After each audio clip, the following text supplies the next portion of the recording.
Good morning students. तो आप लोग इलेक्ट्रोकेमिस्ट्री पढ़ रहे थे और उसमें पढ़ रहे थे विभिन्न प्रकार की विद्युत चालकताओं के बारे में, specific conductivity, equivalent conductivity, molar conductivity, और ये जितने भी प्रकार की विद्युतीय चालकताएं हैं उनको प्रभावित करने वाले कारकों के बारे में अब थोड़ी जानकारी कर लेना चाहिए। विद्युतीय चालकता को प्रभावित करने वाले कारक, विद्युत चालकता को प्रभावित करने वाले कारक, फैक्टर्स अफेक्टिंग इलेक्ट्रिकल कंडक्टिविटी। और विद्युतीय चालकताओं को बहुत से कारक प्रभावित करते हैं। पहला एक मुख्य कारक होता है डायल्यूशन, तनुता, घोल की तनुता। तनुता माने क्या? पतलापन। विद्युत अपघट्य के घोल में घोलक की मात्रा बढ़ाते जाने पर घोलक की तनुता बढ़ती जाती है, घोल का आयतन बढ़ता जाता है। और जब घोल का आयतन बढ़ता है यानी घोल की तनुता, उसका डायल्यूशन बढ़ता है, तो विशिष्ट चालकता घटती है जबकि तुल्यांकीय व मोलर चालकता बढ़ती जाती है। इसका कारण क्या है? आप जानते हो कि जब किसी विद्युत अपघट्य के घोल की तनुता बढ़ाते हैं यानी घोल का आयतन बढ़ता है तो विद्युत अपघट्य का आयोनाइजेशन बढ़ता जाता है। और जब विद्युत अपघट्य का आयनन बढ़ता है तो घोल में उपस्थित आयनों की संख्या बढ़ जाती है और किसी भी घोल की विद्युतीय चालकता उसमें उपस्थित आयनों की संख्या पर भी निर्भर करती है। इसलिए जब घोल की तनुता बढ़ती है, डायल्यूशन बढ़ता है यानी घोल का आयतन बढ़ता जाता है तो उसमें आयनों की संख्या बढ़ती जाती है और इसलिए विद्युतीय चालकता बढ़ती जाती है। और इस प्रकार विशिष्ट चालकता, तुल्यांकी चालकता, मोलर चालकता, तीनों प्रकार उनकी चालकताएं बढ़नी चाहिए, परंतु व्यवहारतः ऐसा नहीं। व्यवहारतः यह देखा जाता है कि जैसे जैसे किसी विद्युत अपघट्य के घोल की तनुता बढ़ती है उस घोल का आयतन बढ़ता जाता है, विशिष्ट चालकता, स्पेसिफिक कंडक्टेंस घटता है, जबकि मोलर चालकता और तुल्यांकी चालकता बढ़ती जाती है। कभी शॉर्ट टाइप क्वेश्चन के रूप में परीक्षाओं में यह सवाल भी पूछा जाता है, ऐसा क्यों कि तनुता बढ़ने से, घोल की तनुता बढ़ने से विशिष्ट चालकता घटती है और तुल्यांकी और मोलर चालकता बढ़ती है, ऐसा क्यों? इसका कारण यह है कि जब घोल का आयतन बढ़ता है यानी जब घोल की तनुता बढ़ती है तो विद्युत अपघट्य का आयनन बढ़ता है, आयनों की संख्या घोल में बढ़ती है, लेकिन आयतन जिस अनुपात में बढ़ता है उसी अनुपात में आयनों की संख्या नहीं बढ़ती है। अतः प्रति ml आयतन में आयनों की संख्या कम हो जाती है। प्रति ml आयतन में आयनों की संख्या कम हो जाती है। और चूंकि विशिष्ट चालकता प्रति ml आयतन में उपस्थित घोल के प्रति ml आयतन में उपस्थित आयनों की संख्या पर ही निर्भर करती है, इसलिए घोल की तनुता बढ़ने पर विशिष्ट चालकता घट जाती है। और ऐसे भी जानते हैं कि चूंकि विशिष्ट चालकता कप्पा बराबर होता है 1/r इंटू एल बाई ए, या इसको ऐसा भी लिख सकते हैं 1/r इंटू एल बाई ए की जगह पर एल स्क्वायर, बराबर ऐसे भी लिख सकते हैं 1/r, एल से गुणा कर दो, भाग कर दो, तो ऐसे लिख सकते हैं एल स्क्वायर बटा एल क्यूब, और इतना बराबर ऐसे भी लिख सकते हैं 1/r into L square by 2। विशिष्ट चालकता का ऐसा भी एक व्यंजक पहले बता चुके हैं। तो इस व्यंजक से भी स्पष्ट है कि जब भी बढ़ेगा तो कप्पा का मान घटेगा। इसलिए घोल का आयतन बढ़ने पर, घोल की तनुकता बढ़ने पर विशिष्ट चालकता घटती जाती है। लेकिन तुल्यांकी एवं मोलक चालकताएं बढ़ती जाती हैं। क्यों? क्योंकि तुल्यांकी चालकता लैम्डा बराबर होता है कप्पा गुना भी, और मोलक चालकता म्यू बराबर भी होता है कप्पा गुना भी। यहां पर कप्पा विशिष्ट चालकता है, लेकिन भी घोल का आयतन है। तो तनुता बढ़ने से, घोल की तनुता बढ़ने से कप्पा का मान तो स्थिर होता है, कप्पा का मान तो दोनों में अस्थिर है, लेकिन तनुता बढ़ने से कप्पा का मान घटता है, क्योंकि जिस अनुपात में घोल का आयतन बढ़ता है उसी अनुपात में प्रति ml आयतन में आयनों की संख्या में कमी होती है। तो तनुता बढ़ने से कप्पा का मान घटता है, लेकिन भी इसकी तुलना में बहुत अधिक बढ़ जाता है। इसलिए तुल्यांकी और मोलर दोनों चालकताएं बढ़ती हैं। इसलिए यह बात हमेशा ध्यान रखना है तनुता के संदर्भ में कि विद्युतीय चालकता को तनुता किस प्रकार से प्रभावित करती है कि जब घोल का आयतन बढ़ता है, डाइल्यूशन ऑफ सॉल्यूशन बढ़ता है, तो विशिष्ट चालकता घटती है, जबकि मोलर चालकता और तुल्यांकी चालकता दोनों के मान बढ़ते जाते हैं। दूसरा, विद्युतीय चालकता को प्रभावित करने वाला एक कारक है टेम्परेचर, तापक्रम। तापक्रम में वृद्धि होने से विद्युतीय चालकता भी बढ़ती जाती है। क्यों? क्योंकि घोलक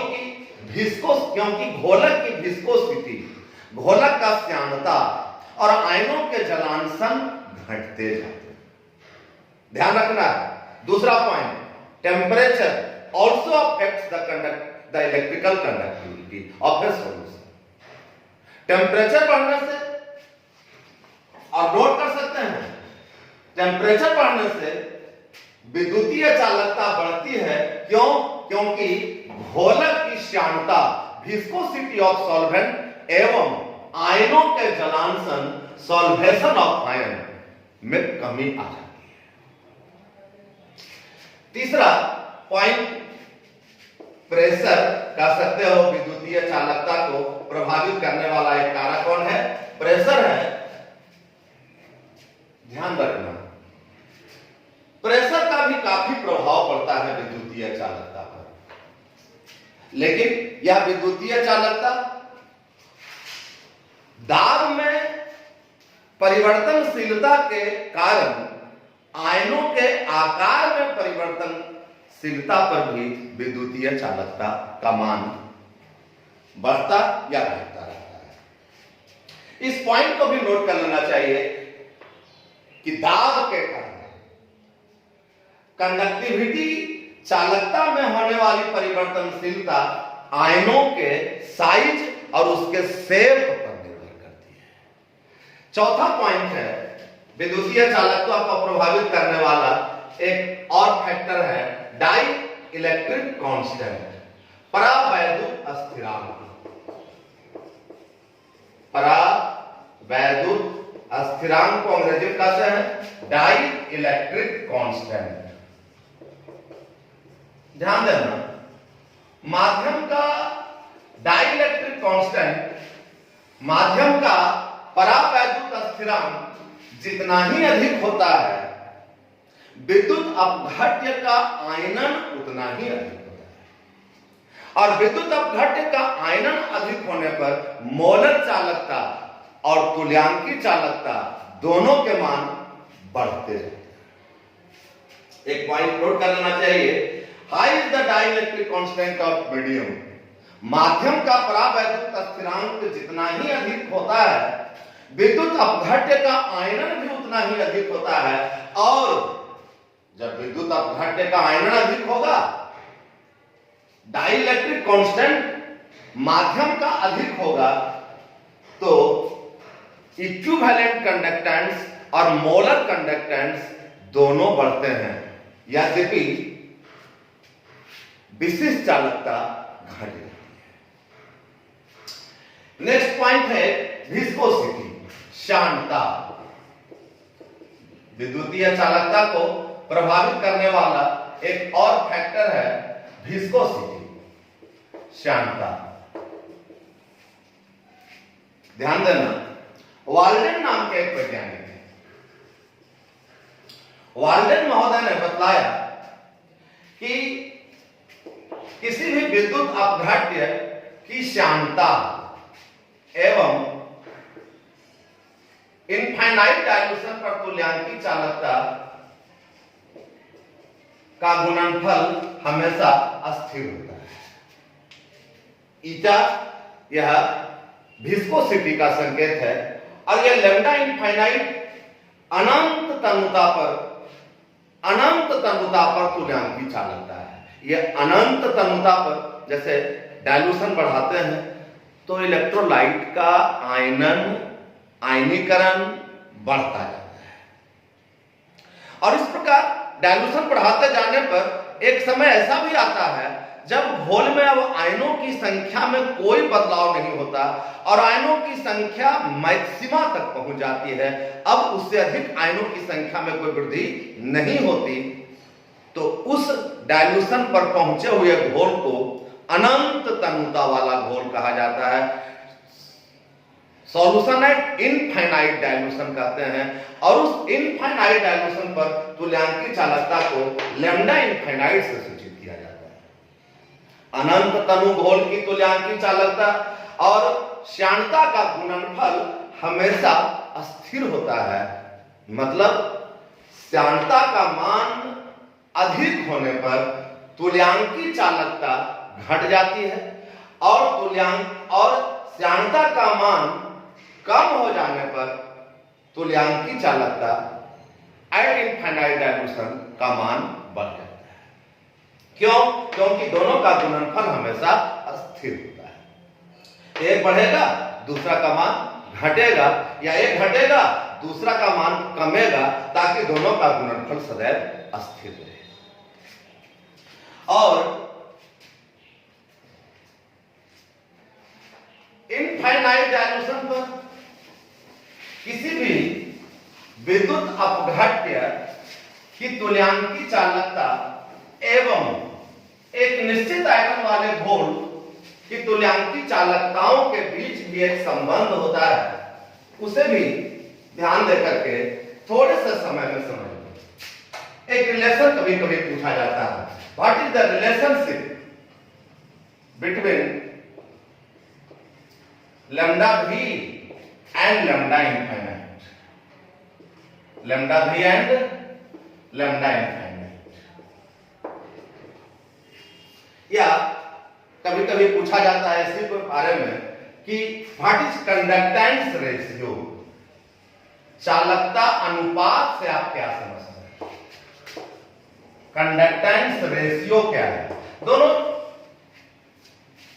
एक ही बात है, ध्यान देकर समझो पहले थोड़ी सी इस बात को, कि किसी भी विशेष सांद्रण वाले घोल की तुल्यांकी चालकता को लैम्डा V से सूचित किया जाता है। V आयतन वाले एक निश्चित सांद्रण वाले घोल की तुल्यांकी चालकता को लैम्डा V से सूचित किया जाता है और अनंत तनुता वाले घोल की तुल्यांकी चालकता को लैम्डा इनफाइनाइट से सूचित किया जाता है। अभी बता रहे थे, अनंत तनुता वाला घोल का मतलब घोल का आयतन बढ़ता जाता है तो विद्युत अपघट्य का आयतन भी बढ़ता जाता है और एक ऐसा समय आता है कि घोल को और अधिक से अधिक भी तनु बना रहे हैं तो भी उसके आयनों की संख्या में और अवृद्धि नहीं हो रही। तो ऐसे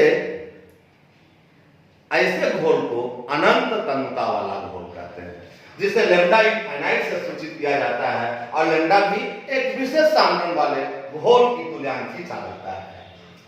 मान लें ऐसा कि भी कोई इलेक्ट्रोलाइट है और एक विशेष सांद्रण वाले घोल में जब आयतन इसका V हो तो इसमें यह इस प्रकार से टूटा है A प्लस और B माइनस में।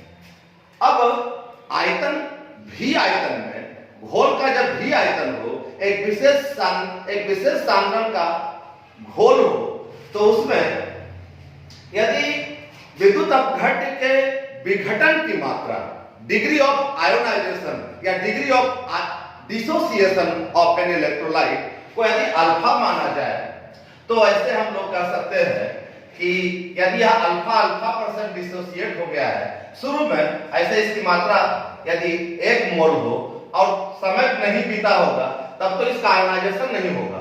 लेकिन अब भी डाइल्यूशन कर दिए तो इसका आयोनाइजेशन यदि अल्फा % होता है तो ये घट के कितना हो जाएगा, 1 माइनस अल्फा हो जाएगा। यहां पर अल्फा क्या है, डिग्री ऑफ डिसोसिएशन या degree of ionization of an electrolyte. ये किस कंडीशन में, V डाइल्यूशन में, एट V डाइल्यूशन। V यहां पर घोल का आयतन है, एक निश्चित आयतन है, और तब लैम्डा V बराबर क्या हो जाएगा, V डाइल्यूशन पर इक्विवेलेंट कंडक्टेंस का मान इन दोनों आयनों के जोड़फल के बराबर होगा। तो ऐसे लिख सकते हैं alpha into lambda plus alpha into lambda minus. यहां पर लैम्डा प्लस कैटायन और लैम्डा माइनस एनायन की तुल्यांकी चालकता है। यह भी याद रखना चाहिए कि लैम्डा प्लस एवं लैम्डा माइनस क्रमशः धनायन माने कैटायन एवं ऋणायन की चालकता है। तो ऐसे इसको मान लेते हैं, या ऐसे और भी लिख सकते हैं, लैम्डा V बराबर अल्फा कॉमन ले लें तो लिख सकते हैं लैम्डा प्लस लैम्डा माइनस, इसको इक्वेशन 1 मान लें। लेकिन यदि इनफाइनाइट डाइल्यूशन हो जाए, घोल को इतना अधिक तनु बना दिया जाए कि उसमें और अधिक घोल का आयतन बढ़ाने पर भी आयनों की संख्या में अब और वृद्धि नहीं होती हो, यानी विद्युत अपघट्य पूर्णतः अपने आयनों में डिसोसिएट हो चुका हो, तो ऐसी स्थिति में उसकी तुल्यांकी चालकता को लैम्डा इनफाइनाइट से सूचित किया जाता है, और तब यहां पर अल्फा का मान क्या हो जाएगा, 100% हो जाएगा। मतलब that electrolyte is ionised 100%, is ionised completely. So ये अल्फा की जगह पर क्या हो जाएगा, 100% माने 100/100 तो 1 हो जाएगा। तो उसमें लैम्डा इनफाइनाइट बराबर खाली क्या हो जाएगा, alpha lambda plus lambda minus. क्योंकि degree of dissociation infinite dilution पर 100% होता है, तो 100% मींस 100/100 मींस 1। इसका नाम यदि समीकरण 2 दे दें, अब समीकरण 1 और 2 का अनुपात बराबर क्या हो जाएगा, alpha into lambda plus lambda minus by lambda plus lambda minus. ये तो कट जाएगा, तो क्या बच जाएगा, अल्फा बराबर हो जाएगा, सिर्फ अल्फा बराबर हो जाएगा lambda V by lambda infinite. और इसी अनुपात को कंडक्टेंस रेशियो भी कहा जाता है। इस व्यंजक की मदद से डिग्री ऑफ आयोनाइजेशन का भी मान निकाल सकते हैं, और इसी को कंडक्टेंस रेशियो भी कहा जाता है, चालकता अनुपात भी कहा जाता है। तो बच्चों, आज यहीं तक आपके इस लेक्चर को समाप्त करते हैं। फिर अगले दिन हम लोग आगे कोलरॉस का नियम क्या है, और अभी तक फिर जो बात सेकेंड पार्ट ऑफ थ्योरी, जो इलेक्ट्रोकेमिस्ट्री का थ्योरी हम लोग पढ़े हैं, इससे संबंधित जो अब तक कुछ फार्मूला वगैरह मिला है, कंडक्टिविटी वगैरह से संबंधित, इस सब बातों का से संबंधित न्यूमेरिकल फिर लेकर के आएंगे। अभी तक जो बात फिर बीच में पढ़े हैं उसको ठीक से याद रखिएगा, और तब तक के लिए फिर से कह रहे हैं, stay home and be safe. Thank you very much.